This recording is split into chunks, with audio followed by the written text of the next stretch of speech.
Imagine walking into your home and noticing things have been moved around in your house. You might think to yourself, I probably misplaced something or even believed to be experiencing something paranormal.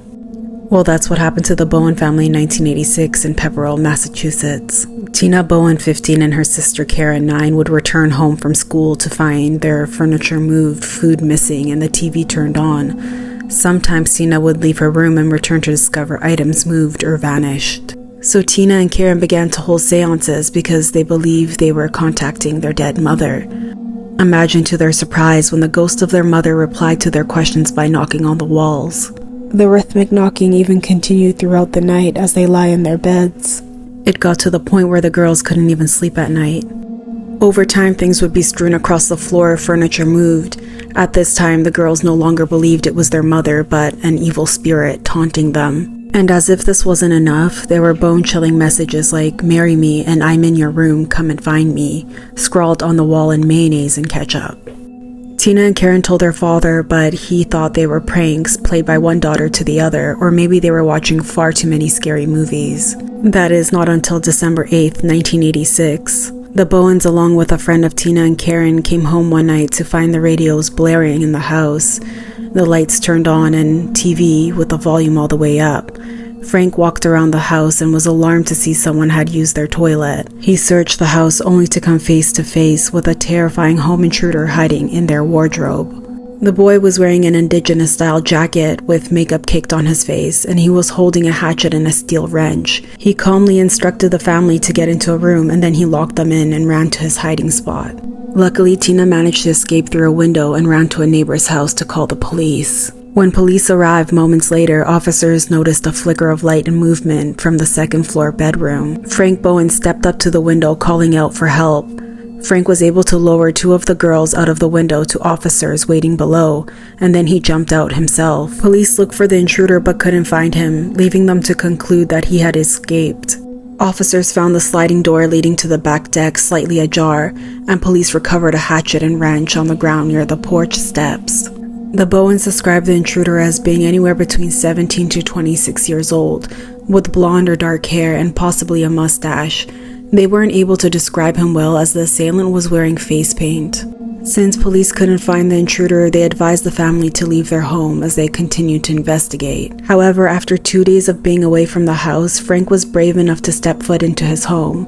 There, written on a family photo, was a message saying, "I'm still here, come find me." Police eventually discover a 16-year-old named Daniel Laplante hiding within a cramped triangular wall cavity in the cellar of the house. And just as shocking and disturbing, Tina actually knew who Daniel was.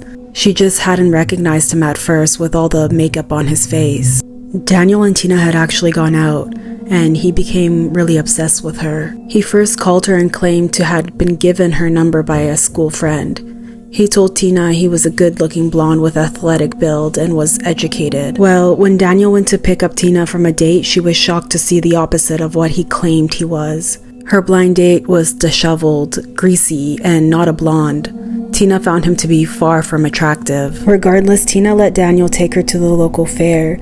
He came to discover that Tina's mom had died from cancer. He became a little too interested, questioning how Tina felt when her mom passed and how she had suffered. After just a little over an hour together, Tina ended the date and returned home. So now imagine finding out that Daniel had been living in the house.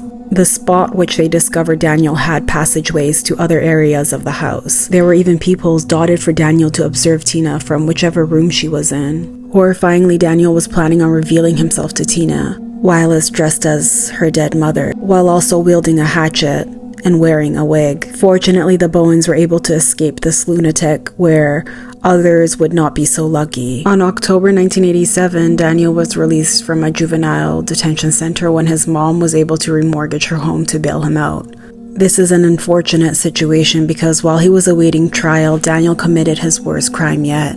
Daniel went on to burglarize homes, but that wasn't the worst part. He not only broke into the Gustafson home, but about a month later, the 17-year-old essayed, shot, and killed a pregnant nursery school teacher, Priscilla Gustafson, in her home. He then drowned her 7-year-old daughter, who had just returned home from school, and 5-year-old son in separate bathtubs. Daniel, being the psychopath that he was, went to his niece's birthday party that evening. Meanwhile, Andrew Gustafsson, Priscilla's husband, could not get a hold of her all afternoon. When he returned home, the lights were off and the house was eerily quiet. He then saw Priscilla laying face down on the bed. He ran out of the home to call the police. He refused to look for the children because, quote, "I was afraid I would find them dead." Daniel was found hiding in a dumpster a couple days later after the largest manhunt in Massachusetts in 20 years. He went on trial for the Gustafsson murders in October 1988, and a jury found him guilty of murder. Daniel was convicted on 3 life sentences. He appealed for a reduced sentence in 2007, but thankfully the judge affirmed his sentence of 3 consecutive terms of life imprisonment. The judge believed Daniel was not remorseful. Next time you think you're being haunted, remember there could be a far more sinister alternative to sharing your home with a ghost. Thank you for watching and stay safe.